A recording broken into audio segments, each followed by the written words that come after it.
All right, we are live.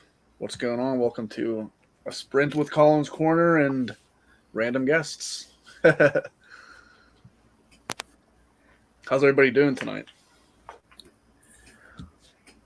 Pretty good. We made it. Yeah, we're live, barely.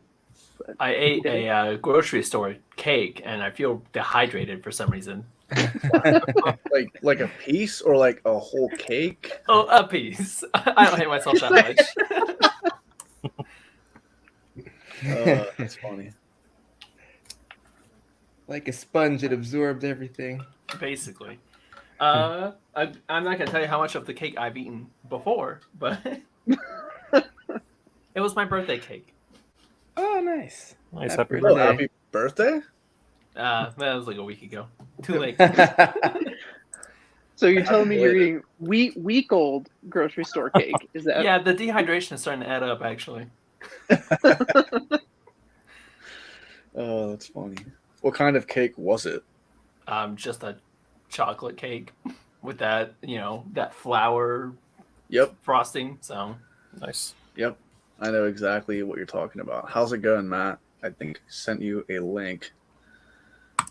Shad, Shad. the man, the myth, the legend. Shad's everywhere. What So you're y'all saying- reading? Oh. Read it. I'm reading What are you reading? Dragon Wing. Ooh, classic. Untethered Deputy Sky. number 1. Who's that by, Usman? Weiss and Hickman. Margaret Weiss Yep. and Tracy Hickman. Oh, okay. Yeah. I'm not reading that right now. I'm reading, as always, on a sprint. I've got to do physical. So, still trucking through In Conquest Born. It's good.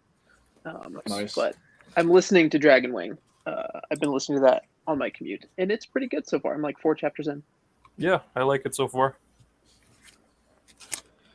Ben, It's- what are you on to? Oh man, I just finished like one after the next. Like Colin, the Live Ship Traders and Greenbone Saga, like Jade Legacy, Ship of Destiny. It's like so heavy, intense, and emotional, and I just needed something light. So I am dipping into the Frugal Wizard's Nice. Handbook Oh, nice. Beautiful. for surviving medieval England. A book with dumb jokes on every page is exactly what I needed right now. Nice. Man. Sanderson's you? humor also, like, I get it. It's not for everyone, but it is just right for me. It vibes with me, and some people are like, it's super corny, and I'm like, yes. so am I. That's it. Yes. That is how I roll. Caleb, what are you on to? Oh, I'm about halfway through Mistborn, The Final Empire, but I'm taking a break to read Untethered Sky because Nice. I said I was going to read it in May, and then I decided to read it in the first week of June, and I need to get it read because it's due at the library. So, That's Fondly, right? yep. Yep. And I need a break from Sanderson explaining everything. So, Sanderson explains it all. he sure does. Classic. I'm halfway through right now, and I'm enjoying it now that we're kind of past the section where he's explained all the metals. Yeah. I've never read any Sanderson. I think most of you guys know that at this point, but Yeah.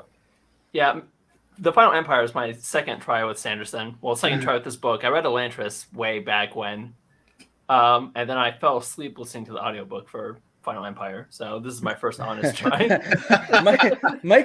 Michael Kramer can have that effect. He's not the most like lively, like changing up the intonation kind of narrator. Yeah. He's more of like the cozy, like you're sitting by the fireplace getting told the story kind of narrator. Oh, and that's I've- 100% true. Yeah, I've listened to so many hundreds of hours of his voice because I did rereads of Mistborn and Stormlight, and like half of the Wheel of Time I did audio too. So it's just so comforting to listen to him at this point after so many hundreds of hours. My first try at the Wheel of Time, I tried listening to the audiobooks while I was driving to work.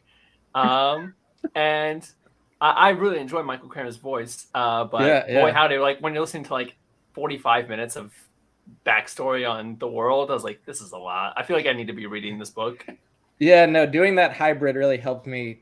Like I love reading hybrid because I like doing immersive. I like hearing that what narrators do for audio. It keeps me usually just like less distracted and more engaged. But I like to see all the world building and see the words. It helps and the names. Just hearing them and seeing them, it really helps me Yeah, get that's immersed and keep track of everything. I've been reading the Final Empire now and kind of the hybrid approach, and that's really been helping. Yeah. It's because I feel like I'm keeping momentum on it too. So Nice. because I'm also one of those people where like if I stop at all on a book, I will not finish it. So Yeah. I do not know what this is, Shad. And just real quick, I want to circle back to this because Oh wow, that's a new release. Yeah, that's Sean, that's cool. you are cool. There was like a almost spoiler thing that happened in Jimmy's Discord earlier. Like I told you earlier, you're totally cool. Don't worry about it, man. Like you're cool. So Um, Ezra Haddon's a deep cut in Michael Sullivan's works because like you can start with the Rhaenyra Revelations. That was his first published series, and then he has prequels for that, which are the Rhaenyra Chronicles. But then, like thousands of years before, I've only read those. I haven't done the start of the whole saga, which is the Legends series, Okay. which is 6 books, and then his current series that he's just publishing the 3rd book of now is a bridge between like the ancient history and the present times. And so it's this middle series, and this is the new release. And this character is like a big deal throughout the entire series. So I imagine this book's gonna be huge for fans. Yeah, I have not Or touched Escape any of Michael Books. Sullivan stuff. Yeah, me too. hello, Escape. Me neither. Rogier, the man, thank you for stopping in. It's always good to have you in the chat. As always. As This is always. great. He's everywhere, man. He's everywhere like Shad, man. They get Yeah, around. we They read appreciate a it. lot of books and they get around. I don't know how you Yeah. guys manage. Recently finished Ascendant by Michael, another book I've never heard of. Yeah, Shad is great. Just one of my consistent commenters on my channel. So thankful for those people. I'm Keeping 30% me motivated to Yeah, make videos. Is this an Allen book? It feels like an Allen. Yeah, Yeah. he's doing the read along for it right now. book. Okay. Yeah, it I looks feel just- like I've heard him say that. I would be more interested in this series. This is so superficial, but if the title didn't follow the Sarah Blank to J. blank, Maas yeah. the Yeah. Sarah J. Maas format, it's like if Alan created a Jeopardy question Yeah. for a new fantasy series, but it's like this is real, and it's very superficial because it sounds really fun. And Speaking of Jeopardy, you killed it on Jeopardy. oh, thanks. You did. You did. It was a clean sweep. Yeah. I felt kind of bad because like the vibes towards the end were like people seemed down, and I was just like in it, and I felt The Ken Jennings over here. yeah, You were good, man. yeah. It felt like RJ kind of packed it in a little early. I love RJ though. I absolutely love his like DNF. Yeah, he did amazing in his first Jeopardy game. I think he got a little dispirited because I think on a bunch of questions that he knew, and I could see him trying to buzz in at the same time as me, and it came up for me, and I happened a lot in my first round, and it's painful when you know it, and just like the buzzer, and who knows, it could be his internet connection in Ireland or holding Yeah. him back there. I have not But, read the Dandelion Dynasty yet, Matt. I know That's Jimmy and a Ken bunch of Liu, other right? people. Yeah, Yeah. that's Ken Liu. I've only read just the single short story, The Paper Menagerie. I Oh, haven't so even read good, that so entire good. collection, but that was nuts. Dude, the but I've stories in there, I only could get through like half of that before I put it down because they were so intense. Like really, just the other ones too that I read in there, so intense. Yeah, but I can't wait to try Dandelion. I feel like it's High just an fantasy. absolute gem of modern fantasy. Yeah, same. I'm in the same boat. Yeah. they're sounds some really big good. boys, Yeah. aren't they? Oh yeah. I Oh think yeah. so, yeah.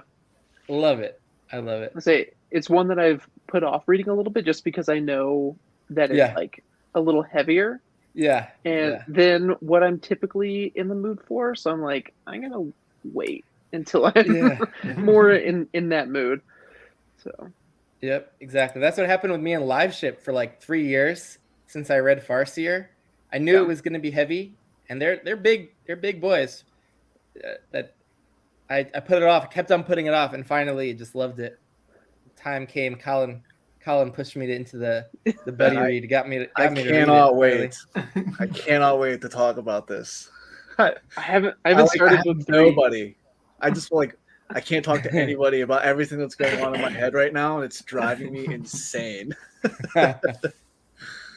I literally waited 2 years to watch Jimmy, Chris Booker's Cauldrons, and Jake Bishop's chat on Live Ship. It's literally been on my like watch later list. I watched it today. I Madman. was just sitting there talking to myself at the computer. I was like, "Yes, I was right."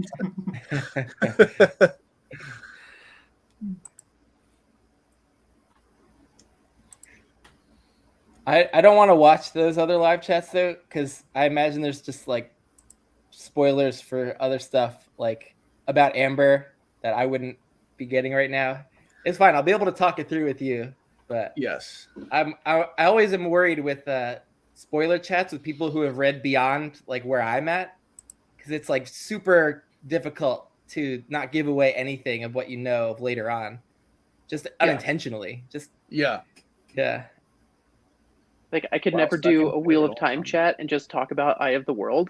Yeah. I would like I would just be like, and here's Yeah. the end. Sorry. Like, That's didn't kind of mean part of to, the issue but- with like reading so many series back to back to back, or books within a series, is even like now. There were like if I had to just discuss Mad Ship, the second book, I feel like I would Yeah. get some Yeah. of the plot mixed up between what happened and like which. But book. like also just how you're feeling about the overall plot arcs and characters is affected. You can't go back in time to before you read Ship of Destiny. true. It's like Yeah. it all affects how you feel about Mad Ship in retrospect. But like I'm Yeah, it's going like- through this right. Yeah. I bring it to Wheel of Time. I think about that when people hit the slog for the first time and they haven't finished the series. I'm always like, the slog isn't that bad because the series ends really well. But I know in the moment they're feeling it. So. It was My bad. sister's about to go through that. Like I got my sister to try Wheel of Time. She's not been like an adult fantasy reader before, but she started it and she loved it. My older sister, and she's been slowly making her way through. And I am so bad because I always want to like talk about like, oh, did maybe this happen yet? Like, Yeah. like and she'll ask me questions. She'll like, oh, I'm so worried about this. Like, just tell me what happens. So she actually wants some spoilers, which is fun. But she's just getting to the end of Lord of Chaos now, which is one of the greatest moments in the series. And I just want to be like, it's so good, but I need to hold back. But she's not too plugged into the fandom. I don't know how much even she's aware of the idea of the slog. I don't want to. I don't want to. Don't introduce and, like, that in. bias her against it, because I actually didn't feel the slog, even though I was very prepared for it. I really liked books 8 and 9. Hi, Mom. Hi, Colin. Hi, Colin's mom. Hello. Hello. Man, Path of Daggers gets a horrible rap. I think so many people get biased against that book, and their expectations end up shaping their read. That was not a sloggy book for me in the slightest. It's crazy. Escape to books. I'm the exact same way. I read like minimum 5 books at once because I'm such a proverbial mood reader. Like there are 5 totally That's completely crazy. unrelated things. I'm like, I kind of feel like doing this today, or I kind of feel like being traumatized. Yeah.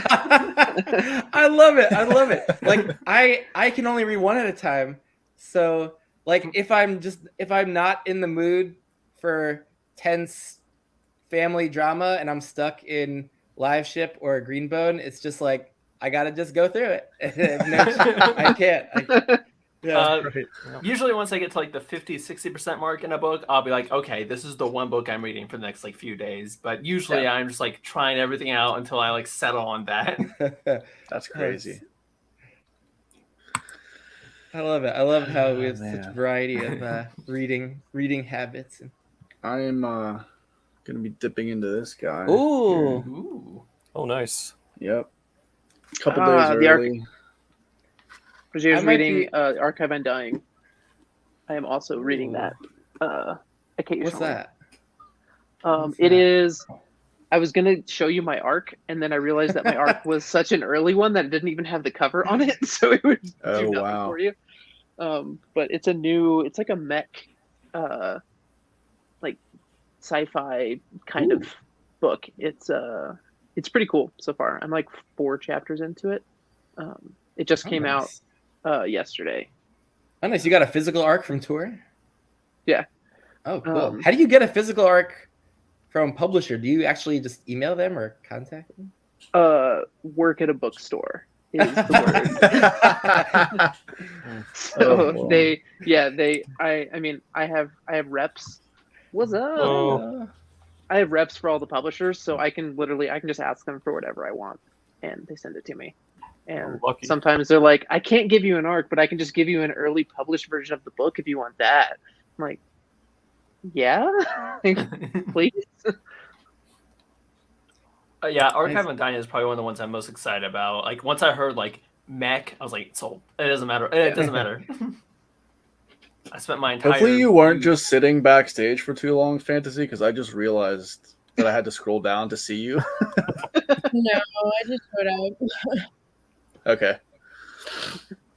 What are you going to be reading? That's Fantasy. a good question.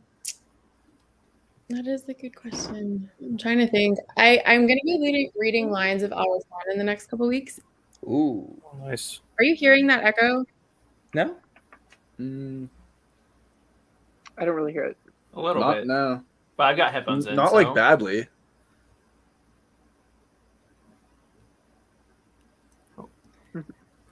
Ooh.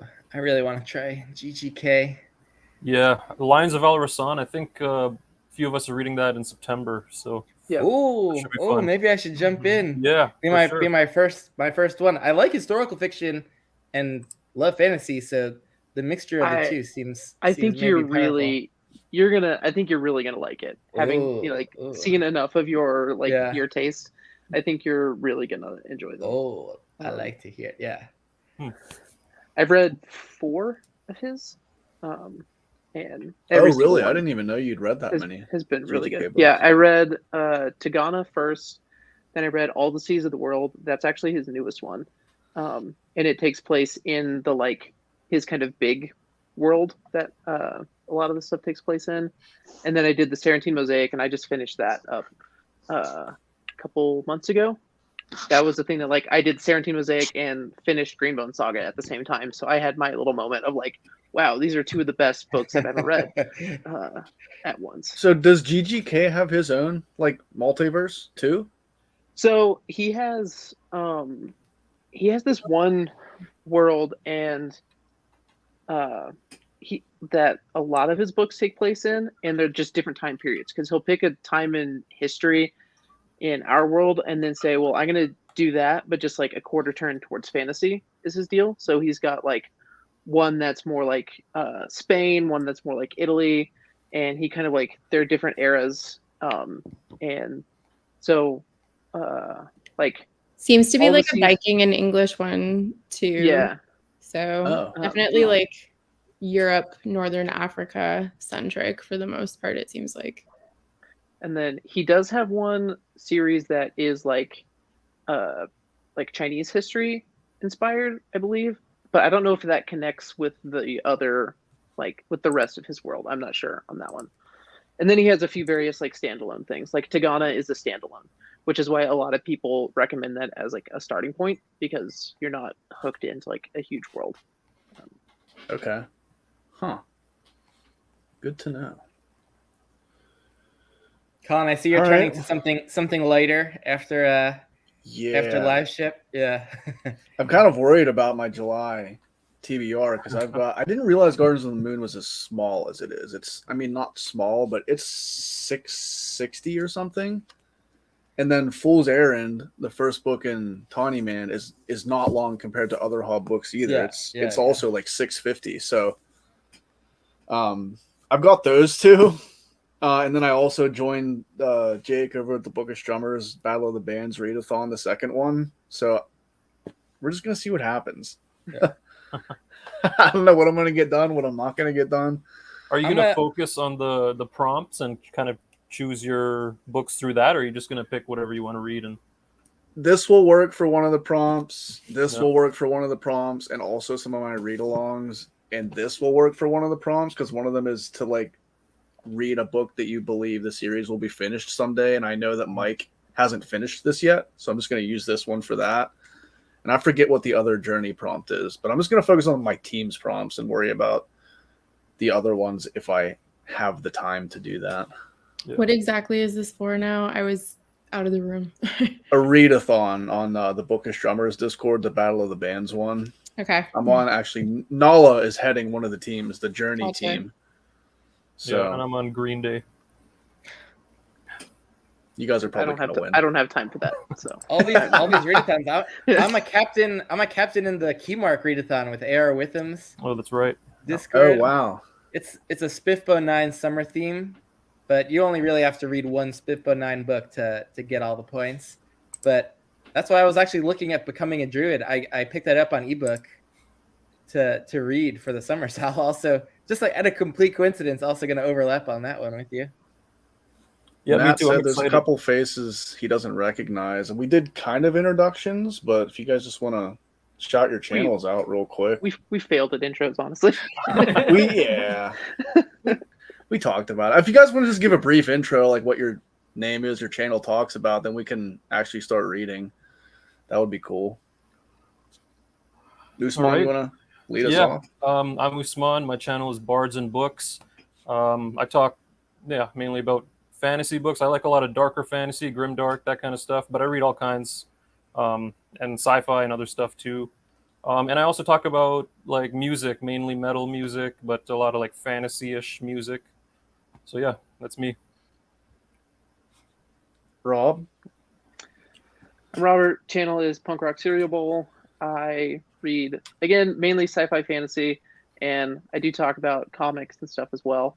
I just talk about whatever interests me at the moment. Like my last video is about mystery books, so it's really just like whatever. I work at a bookstore, so I go on like sprees where I'm into certain things just because I'm seeing it in the store all the time. So that's the deal.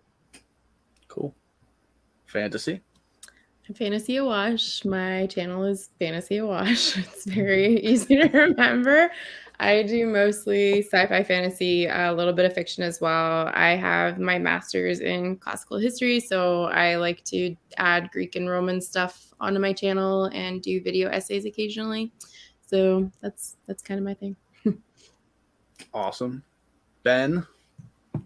I am Ben from a much harder channel to find, Books with Genghis Khan. I went with a dumb nickname someone had for me in college. So I was a classics student in college also, and Yay! I was studying abroad in Greece. It's careers for people that want to be unemployed forever. Yeah, so. totally, yeah. It's great. Great career prospects studying ancient Greek history. But I didn't want to become an archaeologist, but I maybe should have, because like spending like many months at a time like in Greece is really nice. But someone just gave me that name while I was studying over there in Greece, and felt like it's suitable for a fantasy historical fiction book channel. But if you even type in Books with Genghis Khan and spell it right, my last name is Kahn, so it's a bit of a pun. It won't even come up because it'll change it to Books with Genghis Khan. Who would search that anyway? Like, but so you have to like try hard to find my channel. So sorry about that. Alan was just saying the same thing recently, that it's just happened that he does, like if you type in the Library of Alexandria, it actually comes up, and it's not the Library of Alexandria. I guess you just have to cross 10K, Ben, when you get there. Yeah. Exactly. It's good to know there's Caleb, how goals about for you? multiple reasons. Yeah, I'm Caleb. My channel is Celebrity. I do mostly fantasy and horror. Next month is probably going to be almost entirely horror, minus Garden of the Moon. And yeah, I just kind of do whatever I feel like doing. I'm a little all over the place. So Cool. Very relatable. I Well, commend we've you. been, I can't read horror. I get way Yeah, too yeah, immersed, and it freaks me out. Oh, see, I've told these guys every time I'm on here actually that I really like to be traumatized every time I read. So there's a spectrum to trauma though. So Yeah, I hear you. That's Nice. funny. Yeah, Salem's Matt, Lot this is is true. the most horror book I've read like ever, and it gave me like a legit real nightmare that scared the bejesus out of me. And there's not even that much. I That would say is I don't even particularly remember scary in Salem's there. Lot being. I don't remember that being particularly scary. I'm not a huge horror person, and Yeah, even I was like, oh, this is like this is fine. yeah, Salem's Yeah. Lot is probably like one of my least favorite King books. So Yeah. yeah. Not- After not that, I traumatizing put the pause on King, but I want to try it all, but it intimidated me knowing that that's like not considered a real scary one. The only Stephen King I've read is The Shawshank Redemption, and it's a novella and so not horror, but it's really good. I highly recommend it. Oh yeah, yeah. I did App People also. It was great little Okay. novella novel thing. It was awesome. Usman, I believe this question is directed towards you, if I'm not mistaken. Coheed is excellent. yes, Coheed is great. So I don't know what this. I'm sorry. Coheed Coheed- and Cambria? Coheed is fine. That's what I would say. What is this Old about? Coheed is excellent. I haven't listened to their like anything new in a long time. It's been like at least 15 years, but I used Do to I like Coheed and is that a band? What is Yeah. that? Yeah. Oh, okay. I haven't heard them. I'm sorry. yeah, they're like a prog rock band. Yeah. What I'll kind have of to check 'em metal out. do you like then? I listen to a lot of European metal, so like melodic stuff, death A metal, lot of black metal. Scandinavian metal. Yes, that kind Yeah. of stuff. Yeah. We could have conversations another time about Thanks, Sean. Thanks, Yeah. Sean. Hello, Nico. Hello, Nico. Hi, Nico. By the way, Rob, I just really love your channel name. Just I've always loved it. Just so good, so good. Appreciate it. It's like I've had my channel for a while. I mean, I've had it for a lot of years, and it was just a name that I just kind of. These are two things I like, and smash them together. And I was like, sure, that works. Yes. Power metal and- rocks. It is stuck. So, What kind of Uh, cereal? if I was like, my favorite cereals of all time are Count Chocula, Crunch Berries, and weirdly Life. I don't know why that one didn't get thrown in there, but those, You know, those life three is are not like bad. are like the best. But I eat like I go through phases where I'm just like I'm obsessed with like one particular cereal, and I'll eat it until I'm just like sick of it. I hear you. want Waffle big- Crisp. That's a good one. I don't think they make it Ooh. anymore, but that was a great. I cereal. remember that. Is that of the Yeah. like cinnamon toast crunch era of cereals, or Yeah. not really?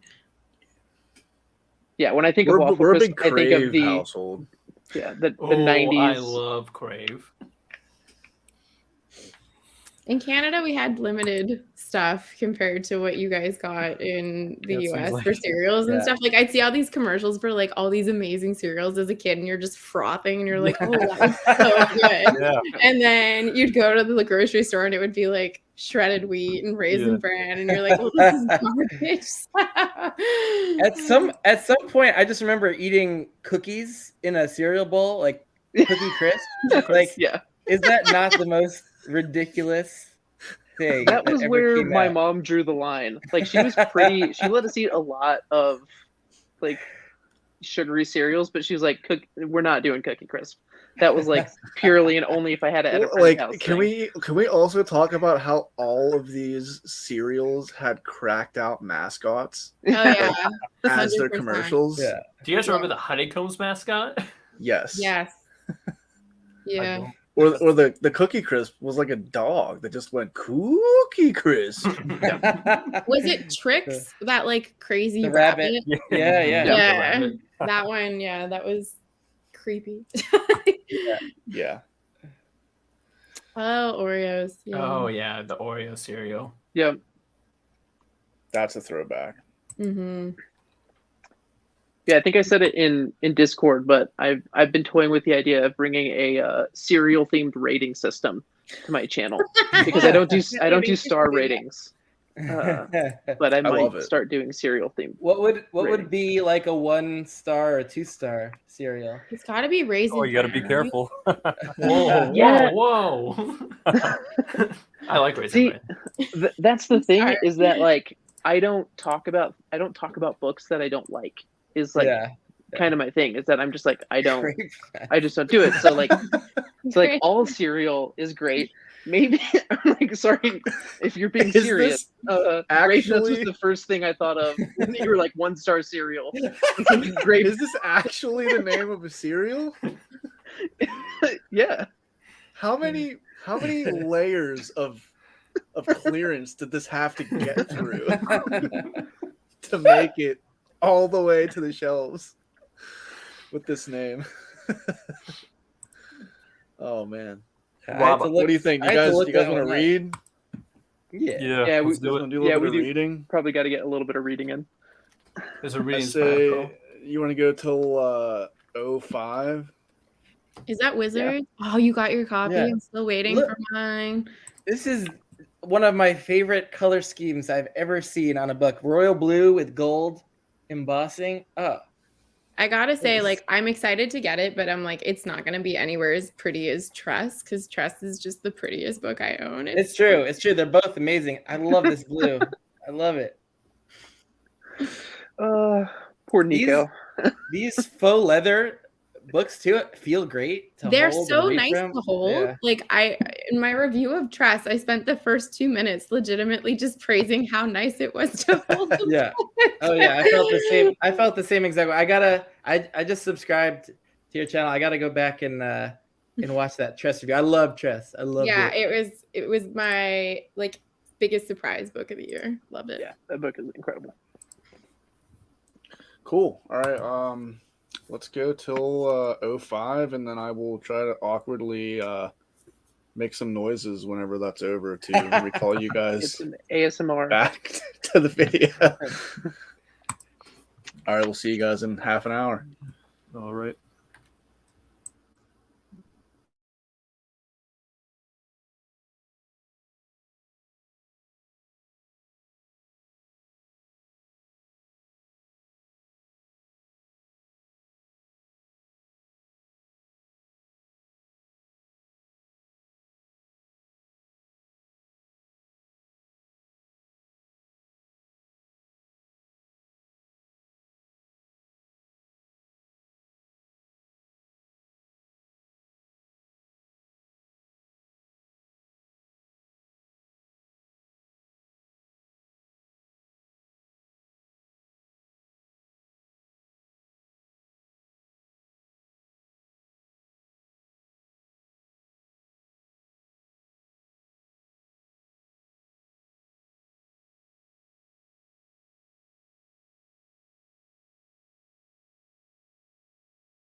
Oh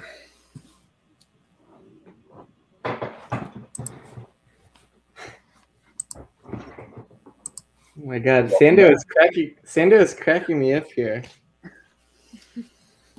Mike That was makes me cracking me so up. happy to hear. Oh, nice. Who's the author of that, Becoming a Druid? Mike Molman. Nice. He's a very nice guy. I met him at the Three Rivers Comic-Con. Did you get that off Amazon? Is that where you can get that book? You can get them on Amazon, but I got them from him whenever I met him. At his Oh, at the stand. convention. Yeah, at the convention. That book looks so nice. I might be tempted to get that instead of just reading it from the ebook. Yeah, they're really cool naked hardcovers. Oh, it's one of those. I don't even like My own lighting's any bad of right now, those. but Yeah. Oh, nice. Yeah, he actually it's got reached like out to me too. glossy finish. And Yeah, Mike's offered his he's book. such a I'm nice excited. guy. I think there's a read along happening in July, right, on the Wizardly Duo Discord for Becoming a Druid. Yes. So I'm probably gonna read it then. Yeah, I'm participating, but starting early. Yeah. Now, is the How'd you guys humor's do? working? The humor's working for you? Oh yeah. I laughed. Like I read 2 or 3 chapters, and I was literally just like chuckling while I was sitting here. Man, I love it when it seems like the Nico and I author's are going to just have a debate. having a good time. Debate on what? Is it this Colossal Berry Crunch superior to Captain Crunch? I'm like, he's just trolling me at this point. Like, grape nuts and Colossal Berry Crunch? Like, what is happening? There are questions like, who hurt you? Hey Dan, Hey. where are you, Dan? You're our comic relief. I was You once finished? a teacher on a very isolated Pacific island. It was the little atoll of Jalwid in the Marshall Islands, like right in the middle of the Pacific Ocean. Tiny island, maybe like 1,000 people were living there, and like no internet, no connection to the outside world. And we like from the main island in the country, I got like 6 months worth of groceries to then like put on a boat and take out with me. And we had like many large industrial sized bags of Rice Krispies and Cheerios. So like I subsisted on just plain Rice Krispies and Cheerios for a year for breakfast. Oh man. Not even Honey Nut Cheerios. No, but I love it. I love plain Cheerios and plain Rice Krispies. Maybe because of that year, I don't know, but it was great. It's like if you have enough of that, I just want more and more. The plainness. Does I don't know. anybody here like frosted mini wheats? I used Yeah, to love yeah. them. And then I found out I had celiac disease and they were slowly killing me. So I had to Oh, stop no. eating them. Yeah, That is- eating literal. I'm so sorry. Yeah. So But I used to love them. I thought like the frosted ones were delicious. So Yeah. I was a big fan. as a callback to Escape's comment, so Giant Eagle is one of the chains of grocery stores near me, and they sell one of these big bags of cereal called Frosted Mini Spooners. It is the silliest name, but they are better than Frosted Mini Wheats. No. They're cheaper and they are more frosted. That's That's a win. Yes, except the name. Yeah, but why are they called spooners? It's a hard sell. You spoon them. Clearly. You're not forking them, so it's Touche. Did you Man, guys I get some just had- reading done? Oh yeah. Yep. Solid. I was listening. I drove a lot today. I was listening to the medieval, that whatever this book's title is, Frugal Wizard's Handbook. I was listening to it a lot in the car, but like when you're driving, you have to pay attention to the road sometimes. Like Yeah. you can't pay full attention. So I'm going back and rereading all the stuff that I listened to earlier to make sure I got every line, every joke and all the exposition. It's so clever.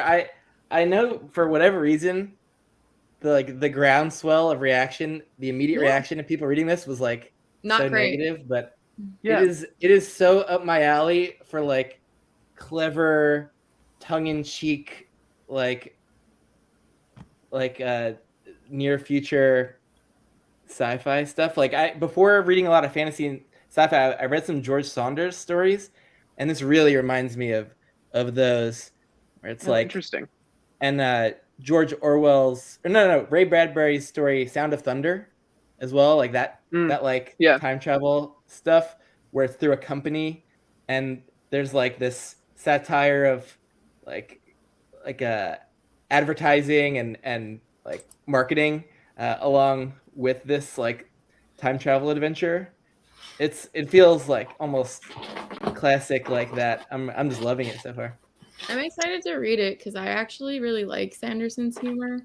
I know a lot of people don't, but I loved Yeah. the humor in Trust, so I'm hoping Yeah, me too. it'll be similar. This is so different though because it's Yeah. like not Hoyd, it's not Right. Cosmere. It really is. I think Sanderson taking his stab at being Bradbury and Saunders. I heard him in his weekly announcement the other day saying that for Secret Project 3, that was the one he's most excited for people to read, and it's the one he was most geared to write. So I'm curious to see how the general reaction is to that one, because like everyone overwhelmingly for the most part like Tress. Yeah. And as you said, this one, I think people were expecting Tress a second time, and they were like, well, this is not what I signed up for. Yeah.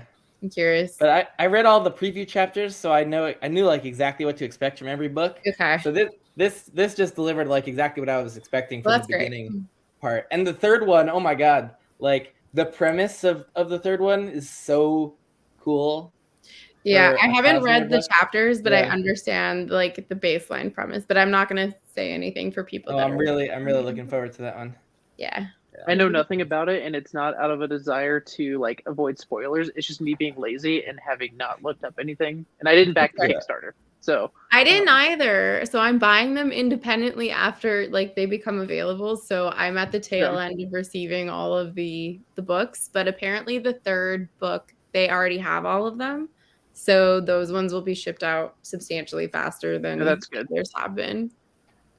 Like what Kickstarter is doing for us fantasy fans is just crazy. Like Yeah. the value you get, like that this could be just like less than double the price of like a normal trade hardcover that's like a new release Mm-hmm. is just insane because those come with like the crappy cardboard like binding, like outer cover with no designs on them usually. They no interior art and they cost like $30 or more. Yeah. And this for it to be like $50 or whatever it is. There's so much art in here. The cover's beautiful. Like the end papers, like the art is just stunning. And I think this is actually like character based art from an actual character in here. But oh my god! And I don't know if anyone saw Daniel Green's Kickstarter that he just put live. Yeah. He's like doing a cyberpunk novel. Mm-hmm. Yeah. The book looks like a premium hardcover, and it's $35. But like that's what self-publishing through Kickstarter is allowing people to do because you don't have to pay the publisher, agents, all the middlemen. Like that's all cut out. So we get like Zach Argyle's doing one too. Oh wow! I saw some of those Threadlight. I haven't read them, but I ordered the book because I was like, it's so pretty that I want to own it. Yeah, me and too. It was me like too. $85 for the omnibus, which is all 3 books. So I was like, it's really not that big of a price gouging. It was so beautiful. It just came at like the wrong time for me. I had just started reading Threadlight, so I wasn't committed enough to the series to buy it, but I wanted to so bad. Yeah, I hate when a special edition comes out of something you don't know if you're gonna like. Like it's such a risk. Because like I literally started reading Voice of War like the day that the Kickstarter got announced. So I was like, I can't commit to this yet. but maybe I'll buy it at like an upsell from someone at some point. So I only started reading Sanderson on Christmas Day last year, so I then got all into the Cosmere and was so upset that I had missed this Kickstarter. So I completely empathize. But it's okay because everything's available for people still. So Yeah, that's still- it's still been okay. nice for that regard. I'm also not into the boxes. Like I'm not a kitschy collector person of things, so like I didn't really care about that. But the physical books, I plan on getting all of them now because I'm just collecting all the Sanderson books apparently. Yeah, it's insane how many authors are doing special editions these days through Kickstarter. Like, I just want them all, and it's too many, too much. Christopher, first of all, is probably all jacked up time wise because he's been in Italy for a week and a half or so yeah, now. about 2 weeks. Is he is he Um, back now, or is he still there? He's been I living his don't best know. lives in All I know Italy. right now is that he's awake. He wants to know what he's starting with in July. I'm debating whether or not I want to start with Gardens of the Moon or with Fool's Errand because I have to discuss both of them and I Yeah, have to start one of them before, but I like to try to like time my discussions so that I'm finishing them towards the end of the month. So I don't know. I think I'm literally just Wait, gonna flip. is your Gardens of the Moon discussion set for a time? We're starting the read in July.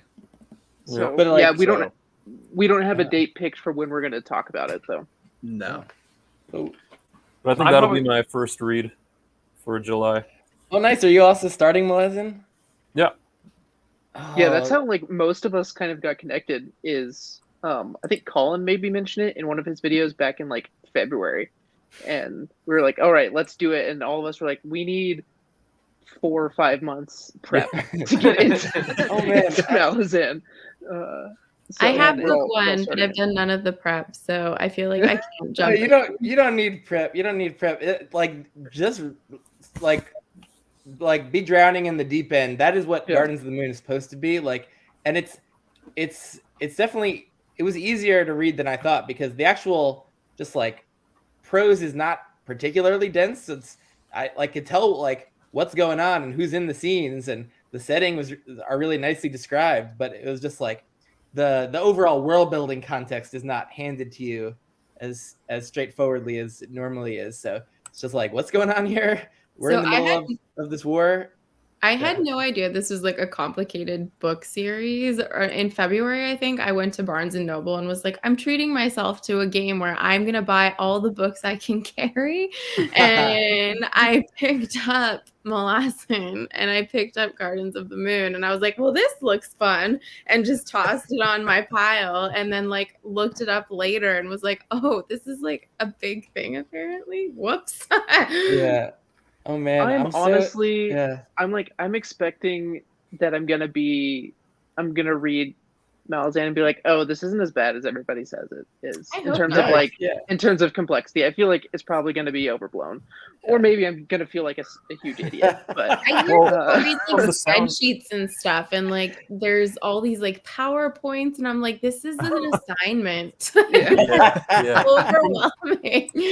From the sound of it, it sounds similar to the Black Company. So I think I'll have some Mhm. experience dealing with not knowing what's going on at the beginning. So I think I'll be okay.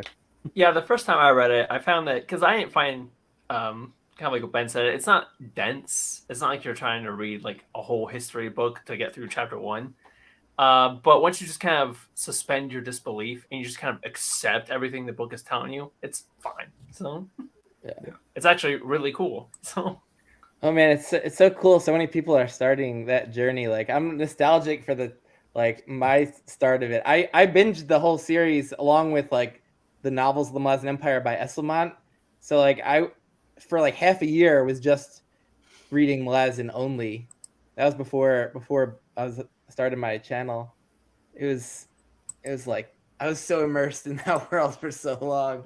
That's how I My feel like God, I've been yeah. with the Cosmere, that I'm having to like pause myself and read other things because I'm like, there are other authors and other books. I think like Malazan has been making its rounds in BookTube for long enough now that I think part of my preconceived notions can go both ways. So I think that like so many people that I watch and follow have trust in Erickson to get them there that I am actually less worried and intimidated now than I was when it was like first blowing up. Like so many people love the series and speak highly on it that I don't worry about Erickson not leading me to what I need to get to, if that makes sense. Yeah. I get that sentiment. However, I feel like I've been burned enough by like people loving specific books and my not liking them that I'm like, ooh, I'm not gonna go into it with any preconceived judgment or opinion and just like let it ride. Yeah, you just gotta try it out, form your own opinion, and based on your own taste and where you're at now. And if you don't like it, that's okay. And if you love it, that's great. Yeah. No pressure. What's going on, Jord? I hope you guys all like it, though. I will be following your videos on Gardens of the Moon so I can decide as to whether or not I feel like I'm ready to take this plunge. Gardens, at least, is like one of the faster paced and by far like the shortest one. So it's at least like an easy-ish entry point into the series. Yeah, I feel like we're gonna just open up the first live stream and we're all just gonna be sitting there like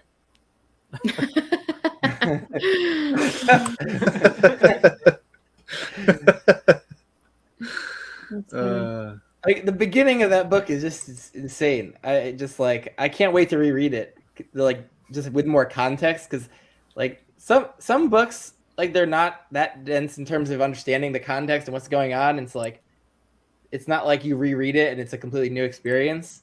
But this Gardens of the Moon would definitely be just like a different book completely, knowing so much more about the context and the world and history and everything.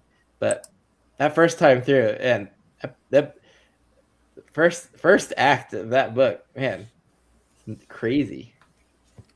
It's fun to have a series that you think about that in that way, where you're like, oh, what I wouldn't give to go back and be able to reread that series for the first time. Like, I feel everyone kind of has that nostalgia to at least one series. So it's nice to have that, though, because obviously it's impacted you. Usman, do you feel that now that you finished Wheel of Time? Like, did you see yourself thinking like, man, I can only get to experience this for the first time once? Yeah, for sure. And nice! Are you a huge Wheel of Time fan? Yeah, I just finished A Memory of Light, so yeah, it was pretty surreal. And yeah, you just have to put the book down. I couldn't read anything else for a while after. I just had to absorb everything that happened. So it's cool. And yeah, I know I won't get that experience again, but I'm happy I got to finish it. And I know Robert's. Everyone needs to read Titanium Noir. That's all I'm gonna say. It's just like that? everyone do it. It's so good. It's like maybe my book of the year. It's Wait, let me throw it on my TBR. Hold on. What genre? What is the premise of this book? It is a like near future sci-fi detective book. It's kind of like almost like cyberpunk. I don't know. Basically, somebody has created a serum that turns you, it like de-ages you and then ages you back up, that you like go through like a second puberty type thing. But what it means is that for adults, you physically like get bigger as well as getting healthier and like live longer. So they're called Titans because they're like actually bigger and they become basically superhumans. And it's only the super rich that get to do it because that's how the world works. And the main detective is a character who like is the in-between guy for the Titans and the police. So like when something goes wrong, he's the person who's there to kind of like clean it up. And then a Titan gets murdered and he has to figure out like why and who did it. It's got excellent voice. It's like very dry wit, very funny. And then like the mystery is really good and it tackles really interesting things. So I don't know why it's making me think of The Boys, like the show The Boys. I don't know. Like, yeah, I mean, it's not like superhero stuff, but I kind of get what you're going with there. Is that like there's a similar vibe there. Yeah, if it's anything like The Boys, then I got to read it. It's very Greek, like Greek mythology kind I would of like that one. influence. Like once you understand that it's like the Titans live in like a tower that's obviously like kind of Olympus. a Mount Olympus Yeah. corollary, and so looking at it that way, that it was almost this kind of like mythological retelling, and then like I think it just works on so many levels. And the author Nick Harkaway is Jean Le Carre's son, which is like not like super widely known, I guess, but that is the case, and you can tell that he grew up in a literary household because his book is very good. That's awesome. Cool. Yeah, Cersei. Ben, if you don't watch Robert's channel, he's like the king of somewhat short, like sci-fi one-offs, right? I mean, you have a lot of those kind of recommendations. Yeah, because like my two favorite books this year are The Strange and Titanium Noir, and they're both like 300-page, 350, 250-page books that are just like pack a great punch and are awesome. It's so nice when you can What find. was the other one? The Strange. Yeah. Go ahead, Fantasy. I think it's so nice when you can find like a sci-fi or fantasy book that does that in a short amount of pages, because it becomes a palate cleanser in all of the like 700 to 1,000 page books. Yeah. So I completely hear you on that. My two favorite books I think so far of the year have been Circe, so a Greek retelling, and then Piranesi, which was yes. weird and delightful, Yes, and not that yes. long. So Oh, yeah, one of my favorites of this year too. so good. So good. And I need to get to that because I love Jonathan Strange Messenger Roll so much. I don't like the fact that I haven't read Piranesi is kind of weird because I love that book so much. Well, when you do, we can have a but- discussion on it, because Yeah. honestly, like it's probably the first totally. book ever that has stuck with me in the way that it has. Like I dreamt about it for nights after reading it. I was like, this is Oh. so weird. Like, why am I Dang. dreaming this? I'm so jealous. Yeah, that would be so cool. It was so wild, honestly. And like, I'm not going to say anything as to like not spoil plot and stuff for you, but like, it's a really interesting read. And if you like mysteries, which you seem to, it's like a big part of the book and the story. Oh my god, So- yeah, Rob would love it. Rob will love it. It's a Yeah, really, that really is- good read. That is like a sure thing. Yeah. I was Take it to the that was the bank. most difficult review that I've done so far. Piranesi.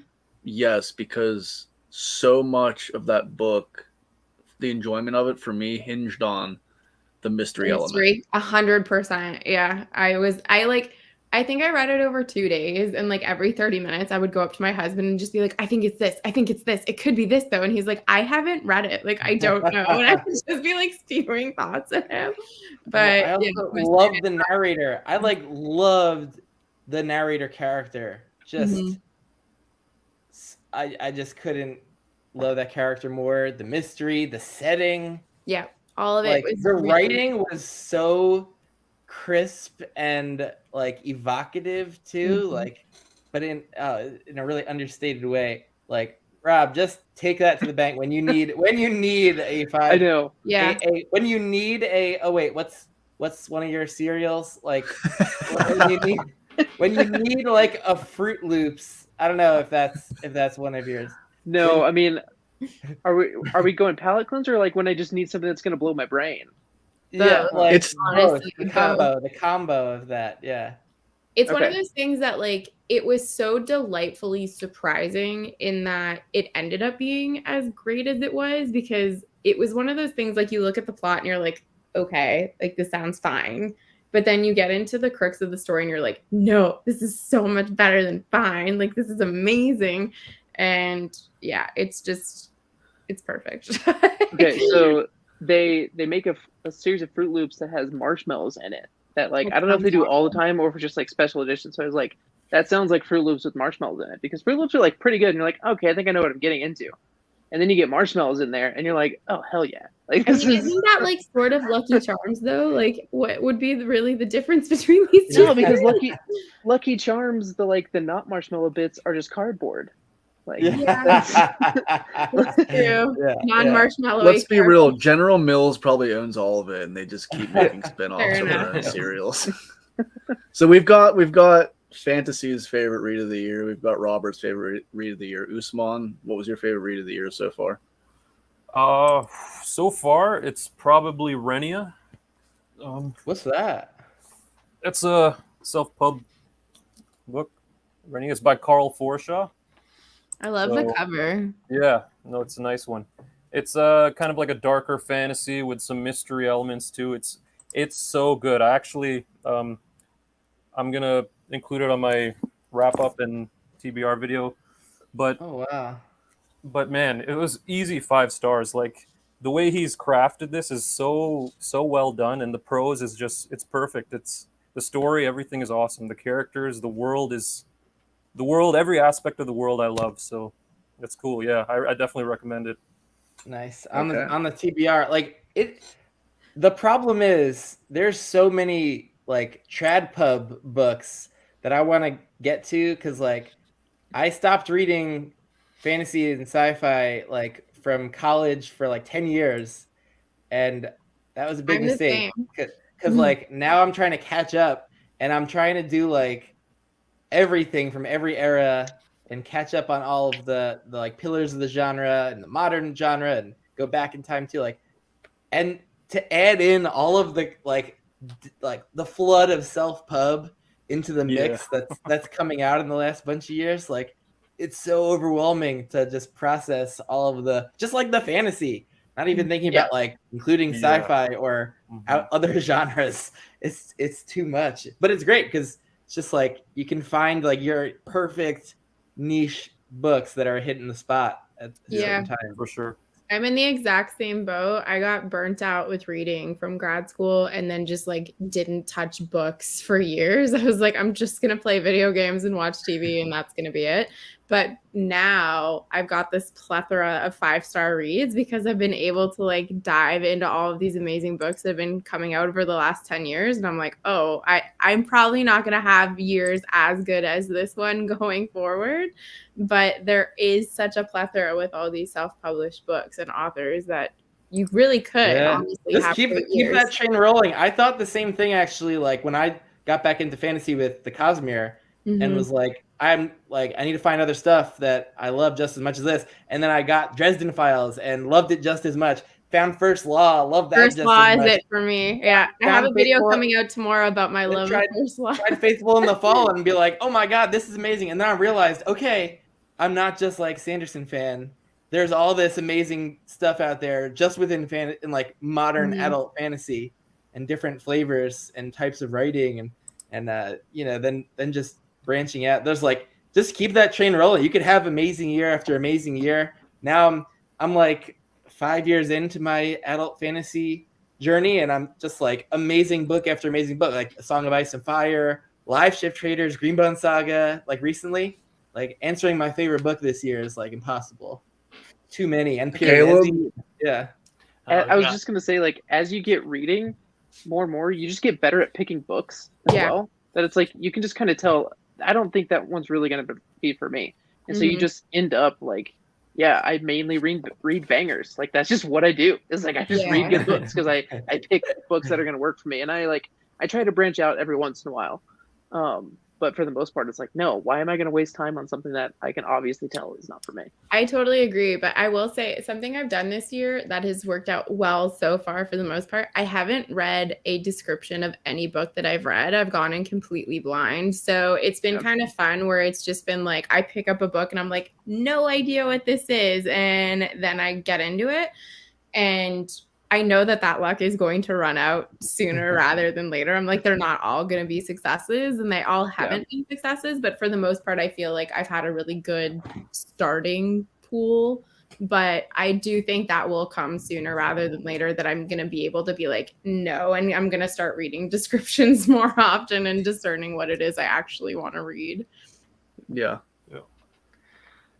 Yeah, I Caleb, just, do you have a favorite this year? when you asked Usman, I like got on Goodreads real quick. It's like, oh god, I have to prove I read stuff.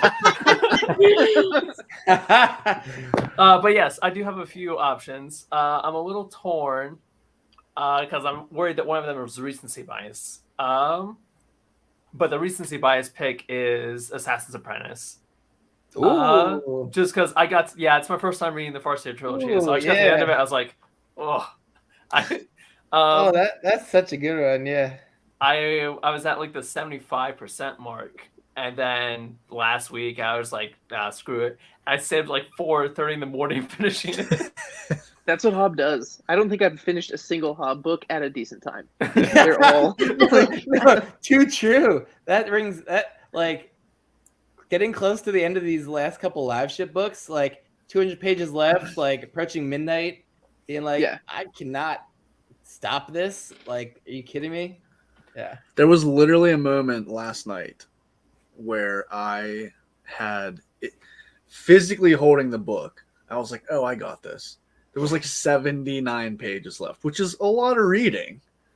And I was like, there was this one moment where my heart was so sad that I was that close to finishing.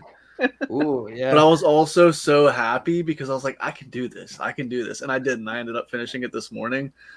But yeah. I Yeah, don't know, live so ship is one where I wish it were like a Wheel of Time length, like spending that long with like the type of plotting and characters and like the live ships themselves.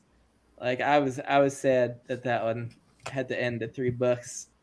Yeah, very sad. Feel that way about First Law with certain characters. I'm like, I could read 75 books of you and it would never be enough. Yeah, 10's a good solid amount though. Like I like that. I was satisfied with my First Law journey. Although I'm hoping for more. I'm hoping he returns. Yeah, I have Yeah. the standalones waiting to go next. Oh, nice. You have more. Yeah. Yeah, and then I have 6 books left to Yeah. go. I've only done the first 3, but like they were just so good. I'm absolutely infatuated with them, and Joe Yes. Abercrombie is my new guy for sure. Oh yes. The Hero is one of my like single all-time favorite books. Just That's love that awesome. one. But with all the great fantasy series I read this year, though, with all the great individual books, the single favorite read of the year is actually Tiamat's Wrath, book 8 of The Expanse. Like, just incredible. Second to last book in a long series. That was like just amazing from beginning to end. Out of this world. Like Literally. crazy good book. literally. Yeah. We all went for it. Yeah. Funny enough, I have a similar. It's not like a massive series, but I said it in my wrap up. I said it in the review. My favorite read of the year still is Project Hail Mary. Oh, so good. It's not objectively good. the best book I've read this year, but it is for sure my favorite read so far this year. Yeah, so good.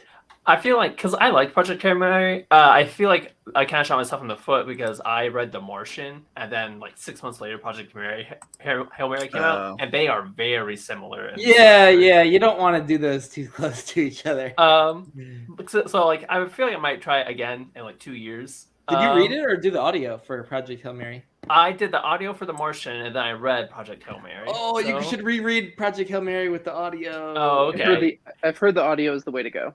Yeah. And certain books, because like I love The Martian. I would. Yeah. You went through a phase where I listened to audiobooks to go to bed, but I would stay up and listen to The Martian. I love that book. Yeah, that's a great one. But like, the Ray Porter is just he's a better narrator than The Martian. Well, I did it with Will Wheaton, who that's who I listen to. Like Ray Porter is just like phenomenal, and so you know from reading the book that there's a good extra wrinkle why the audio might add some to the experience. So, Okay, yeah, I'll have to do that. So yeah, audiobooks were tough for me. I don't know like the story of Project Hail Mary, but I just heard someone say that like there was basically an audio cue that like it makes a million times more sense if you get to hear it than reading it. And I was like, well, obviously I'm gonna have to do the audio then. Yeah, you have to do the audio. Yeah, I was just excited because I also really liked Artemis, his other book he wrote between the two. So I picked up Project Hail Mary from the library like the day it came out. So Cool. I'd say guys, my other go ahead. You have another I was one. gonna say, yeah, well, I've got 2 actually. Horror pick, I'd say What Moves the Dead by T. Kingfisher. I read that book. I took it to work to read on my lunch, and I read it the whole time I was at work. It's like 120 pages. It was great. It was good fun. It's kind of a retelling of the fall of the House of Usher, Ooh, but with mushrooms. what? Yeah, it's pretty Okay, wild. wait, can you say the name of that again? What Moves the Dead by T. Kingfisher. And it has a sequel coming out with an equally metal title called What Feasts at Night. Wow. Yeah. So I'm very excited about that. And then probably my runner up or like my honorable mention would be The Justice of Kings by Richard Swan. I really like that book. I absolutely ripped through it. So it's Did you read the sequel yet? I haven't read it yet. Wow. I picked it up and then I read Assassin's Apprentice instead. So, but I'm really excited to read Tyranny of Fate. Justice of Kings is like also everything really I like Justice of Kings. Yeah, such a unique new fantasy series starter. It's I'm really big in the Warhammer, and Richard Swan is too, as I've found by following him on Twitter. And you can tell he's in the Warhammer reading that book. I know what happened to Rob. Fantasy said she had to go. All right, good night, Fantasy. I think Rob got DC'd somehow. Oh, Chris is doing a lot of heavy hitters too. He said he's doing Malazan and Mistborn and Sun Eater. Oh yeah. Oh, some of the best. Yep. Christopher Rocchio, I truly believe, is a writing prodigy. Like, to have started writing that series like right out of college, it just seems like he's a seasoned pro, just a veteran. I've heard a lot of good things about that. Another one, that's sci-fi, right? Is it? He calls it sci-fantasy. Sci-fantasy because it's like technically sci-fi because it's like, but it's like Dune style sci-fi where it's like a far future version of our galaxy where like it's so far in the future things are, and we've expanded out into the galaxy that it's like it's essentially fantasy in space. Okay, gotcha. Yes, we are still awake, Anitha. I thrive in the nighttime.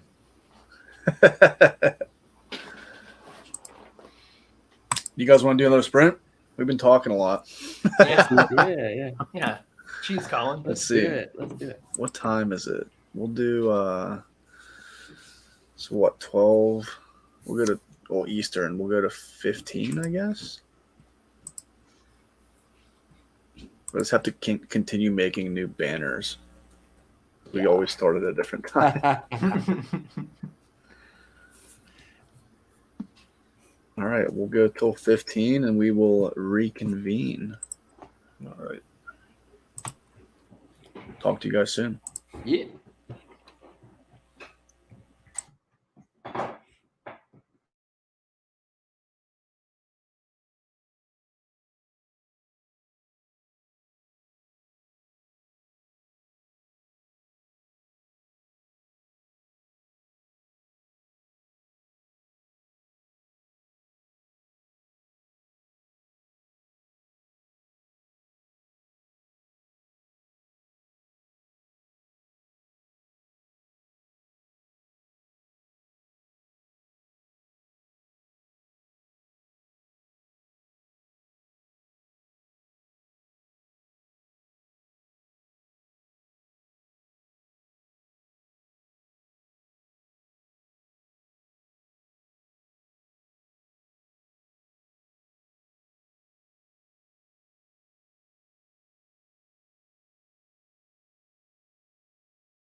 Greetings. This is good. It's keeping me honest on my reading.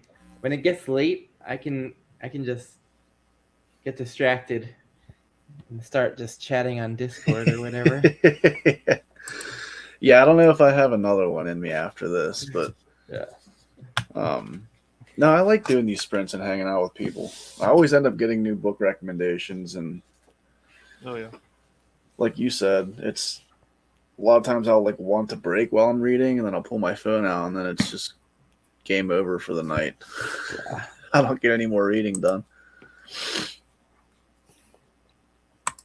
This is good so far.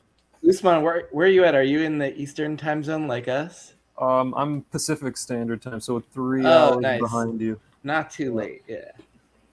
Yeah. And where are you at, Caleb. Caleb?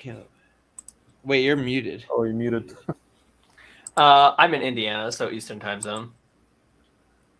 Okay. Oh, Indiana is where the border is, right? Of the time zones? Yep. So Oh, yeah. 85% of the state is on Eastern, and Chicago down through like this kind of like just west of Bloomington area is Central. Oh, so you're at the westernmost point of the time zone. Does that mean that you get a late sunset? Yeah, Okay, yeah. The sun goes down around 9:30, 10 o'clock right now. Oh, so nice. there, like last year, sunset was at like 10:30 in July. It was crazy. Ooh. I actually had to permanently attach a blackout curtain to my kids' room so they would actually go to bed. Yeah. That's crazy. Rob's back. Oh, I hey. found somebody lurking in the studio. Internet's working again, so we're here. Nice. Now mine's doing weird stuff. Figures. My internet, but I like- my internet was struggling, but I just got a new router. You could see it in the background.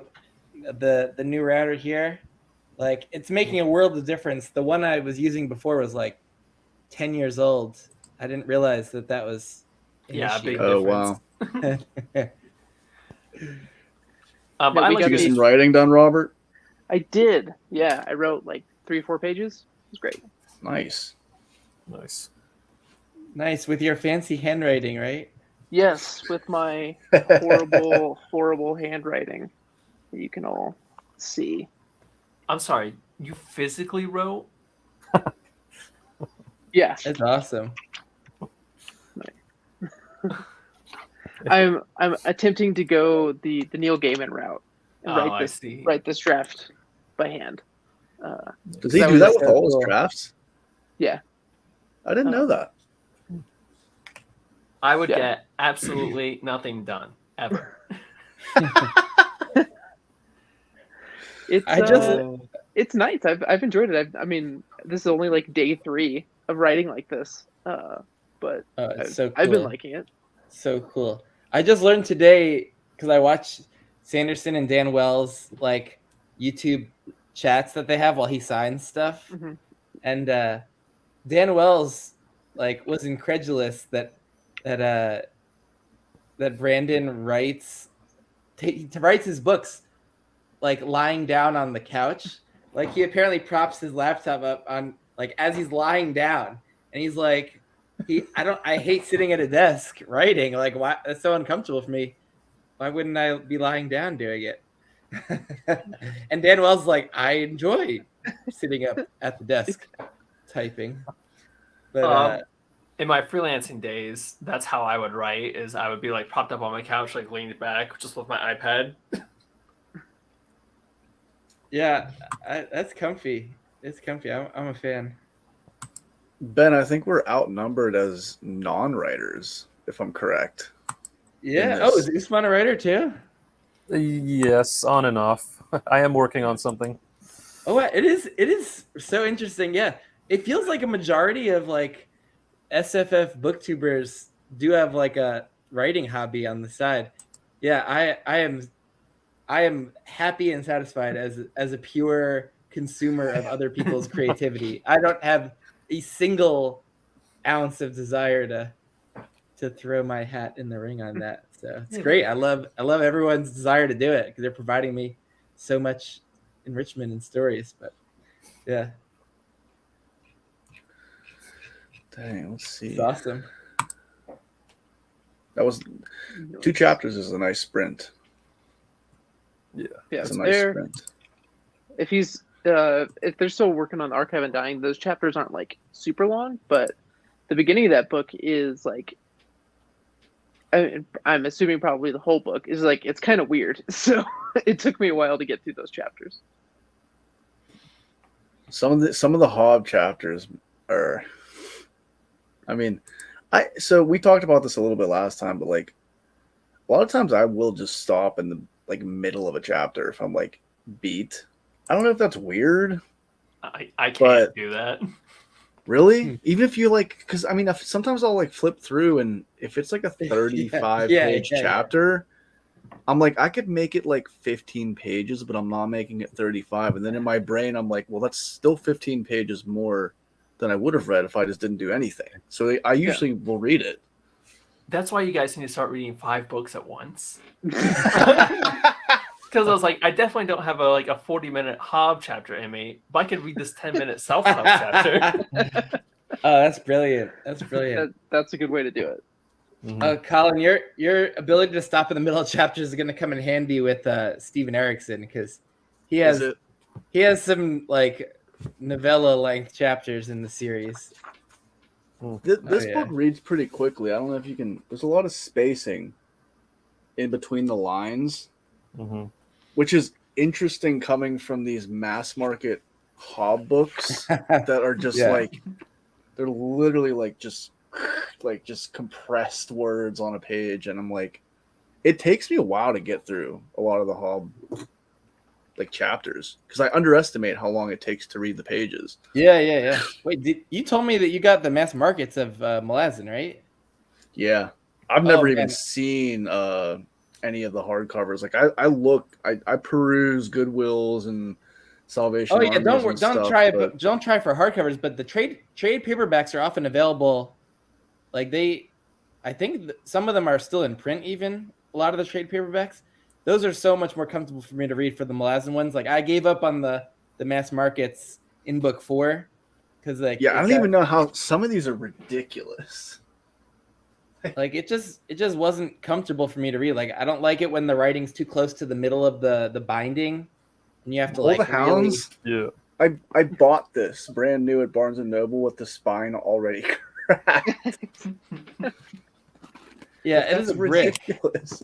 That just feels like home to me though, because of Wheel of Time. That it's like I spent so much of my life with just like That's crazy. stupidly big Wait, Rob, mass markets. aren't Yeah.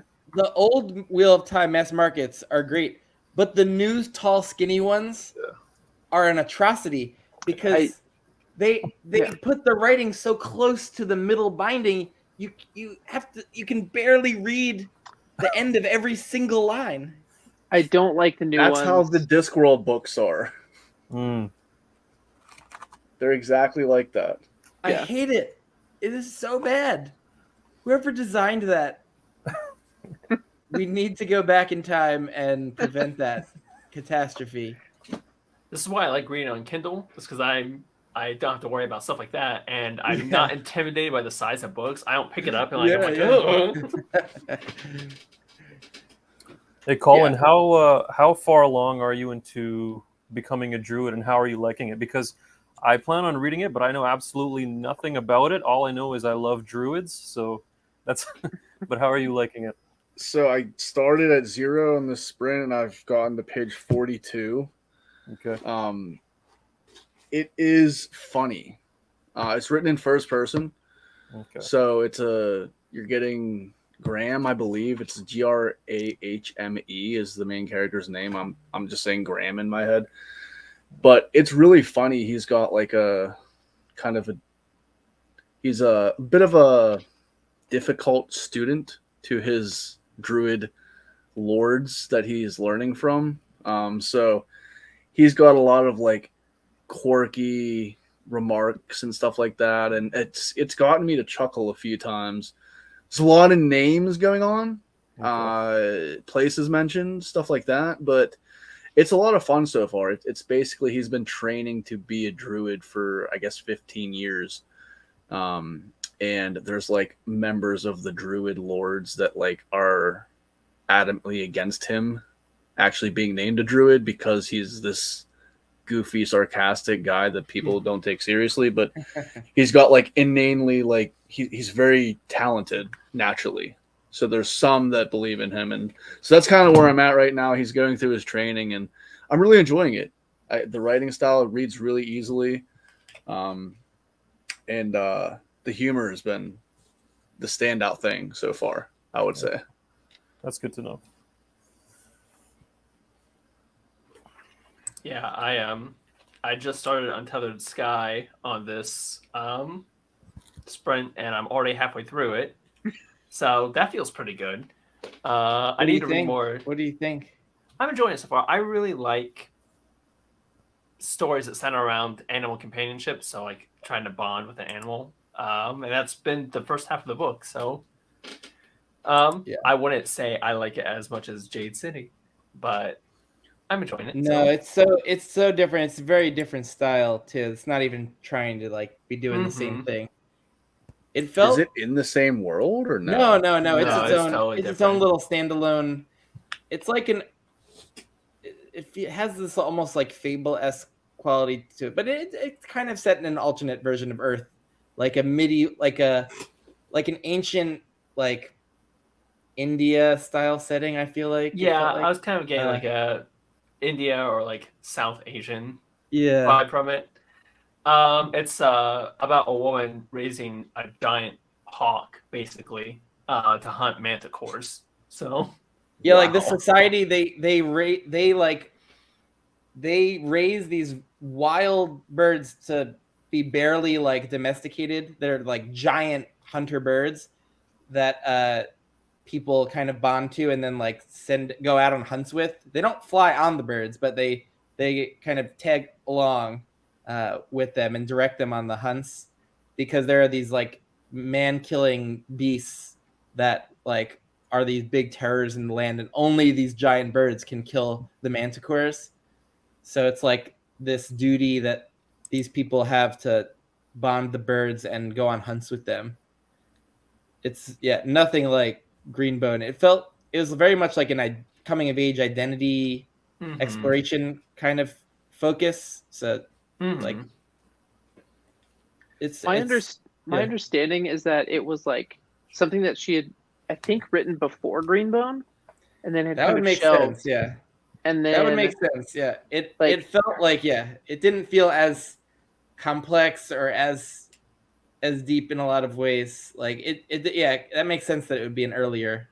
Like her next writing, series yeah. doesn't have a publication date until maybe 25, maybe it's 24. I don't know. It's going to be a little while, and so I think they were just like, well, we want to ride a little bit high on this Greenbone Saga love, and like make sure that people know you're still out here writing stuff. So this is good. Let's put this out there. But that's why it's pretty different. And like her very first thing I think was YA, and then Greenbone was first adult. So I think Untethered Sky is like, it marks the transition between like strictly YA to like in between, and then Greenbone obviously is adult. Yeah. So I think that's where it lands. I haven't read it yet, but no, it actually did feel like it did feel like something. It did feel like a bit YA-ish, like that kind of could appeal to both audiences. Kind of like a new adult fantasy. Yeah. I mean, like, it's fine. It's a nice little palate cleanser, like just coming off of something like Assassin's Apprentice and halfway through Mistborn, like something give me a little win. I feel like I never shut up about it, but I absolutely love the Greenbone Saga. Oh, nice. When did you read that or finish that? I read the whole series all at once last summer. So I went Jade City, Jade War, Jade Legacy all at once. Jade Legacy took me the longest to read. It took me 2 months, but just because I felt like it wanted that. Like I'd read a chapter and be like, I feel like I should wait a week to read the next chapter. Yeah. Also, like it's just like we'll be like, we're a couple months later. We're a couple years later. Like it was pretty ruthless with just skipping time. It's like skipping all of like the slice of life stuff that where not major plot was happening, and finally is like just gonna keep up the tension. It's only gonna be like the major dramatic interactions and events that I'm gonna be doing here. Like, Jordan, yeah. you're in for a treat. Are you enjoying Jade City so far, Jord? Am I the only one here who hasn't read Greenbone yet? yeah, I Colin think and so. I just finished it. Yeah. Okay. Yeah, that's what I need to make Kyle. time for. Yes, Kyle is a you big do. proponent of the Greenbone saga. It's quick. It's only 3 books, and they're just like they're written in a way where it feels like they're so easy to devour because the prose style is just like really crisp and easy to read a lot of at a time, and like the major events are continually happening. The chapters are really short, like shorter than average for sure. So I feel like I was just constantly churning through like locations and switching POVs, and it's like kept the pace really quick for me. And just the emotional roller coaster of everything that happens. Oh yeah, Um, so tense. I've only been reading fantasy like hardcore for like 2.5 years at this point. And the Greenbone Saga I think is the first like fantasy series that I read all at once, period, and B really made me care more about the characters than the world. It was the first time I really felt like I was invested in the people in the book and not the magic or the plot. I wanted to know about the characters. Oh, that's interesting you say that. Like, did you know that she's releasing prequel short stories? Like they're it's called Jade Shards. I actually got an e-arc of it from NetGalley. I'm gonna try to read it soon. And it's releasing soon. And in the foreword that I just read, she said that like she originally thought of herself more as like a plot and world building focused author, but that when she started writing Greenbone, she felt like, and people started reacting to the characters and the relationships and stuff, that she felt like she like found her identity as a character focused author. Like she said that in the forward, that like writing Greenbone gave her this new authorly identity with a focus on the characters. Cool. That being said, I think the world building with the Jade was spectacular. It is, and it's like great. And like the plotting was super tight and so many interesting things happening, and like she was great at tight plotting, I thought, and like the political issues and economics and social issues all weaving together as part of the plot and affecting the characters. Like to me, it's not like a character focused series or world building or plot. Like it marries all the different elements so well. Oh, absolutely. Yeah. I could agree with that. I think, especially once we got to the end of Jade Legacy, I don't think a book has anything outside of literary hasn't left me as raw as I felt after Jade Legacy and Jade War. It's nothing. You're just starting Hob, though. Yeah. Yeah, but I'm just starting Hob, so we'll see. I was starting to get a little bit of that from Assassin's Apprentice, but I also know. Oh my god, yeah, you'll get more of it after the end of the next book. Yeah, I have a friend at work. I have a friend at work who wanted me to read it. I was like, yeah, I'm reading Assassin's Apprentice. I was like, it's really melancholy and kind of sad. And he's like, oh, that's the most positive book. Oh no, I'm about to head into the next trilogy and I'm worried about like how melancholy it might get. Yeah, but Live Ship was such a cool change for the series just because the style is so different. Like multi POV, third person, felt like a different series basically than Farseer. I have liked Live Ship more than Farseer. I me Mad too. Ship. I haven't made it through the third one yet, but I would say I like it more than Farseer. Yeah. I was more engaged by it consistently, I think. Have you read any Hob, Usman? I was just going to say I won't get to Realm of the Elderlings until next year. So. Oh wow! Do you plan out a TBR that like so far in advance? Well, yeah. I mean, yes, and also wow. I've kind of committed myself to so many buddy reads now, and like yeah. That but I do want to get to that one for sure. That and Greenbone. Even I if think I don't. between Oh, what's that? between my buddy Reed with you, Ben, and The starting Malazan. I'm gonna be booked up. Oh yeah, Intended. you're a little while. going to be in the midst of like two of the biggest heavy hitters series wise Modern Fantasy has.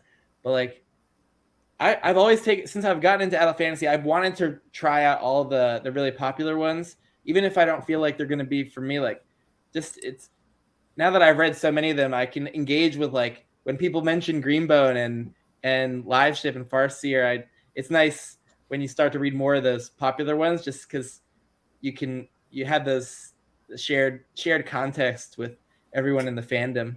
So it's Yeah. you know, even if you don't become the biggest Realm of the Elderlings fan, it'd be nice to know like what the vibe is of Farseer, like what it's like, just so you can know. Like for the longest time, I had avoided Wheel of Time, but ended up loving it. But it was so cool just finally reading it for myself, knowing what's up with it. Yeah. How you guys feeling? Do you want to do another one, or you guys want to pack it in for the night?